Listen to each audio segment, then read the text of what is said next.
একটু ঘুমাইছিলাম, মাছের ব্যাং ব্যাং ফ্যান ফ্যানের কারণে, খোলাফানির বাইরে বাইরের কারণে একটু ঘুমাইতাম পারতাছি।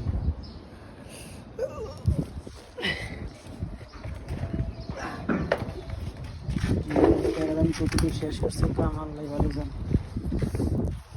চলেন দেখি কি অবস্থা। ঘুমিয়ে তাওরাইতেছি, একটা ঘুম দিমু আর চার্জে দিতে মাল হিসাব দিতে দেবো। কিরে কিরে ওরে ওয়ানো শেষ হয়েছে না তোরা?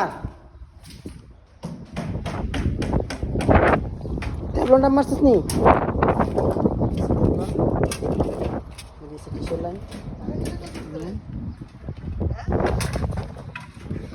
ফেরে দিয়া কোনো কাম করলে আমার কোনো কাম হয় না। আধা ঘন্টার কাম 1 ঘন্টা লাগা হয়। আর এই একটা আসে উদা কাম ভুল করে, ডাইনে গেলে আচার খায়, বামে গেলে আচার খায়। উদা বালা যদি কেউ থাকে এই 3টার মধ্যে উদা আমি বালা আছি। যে মেদা কাইক দিই বরকত লইয়া কাইক দিই। আল্লাহ আল্লাহ থাকতে কর, ভালো লাগতেছে না।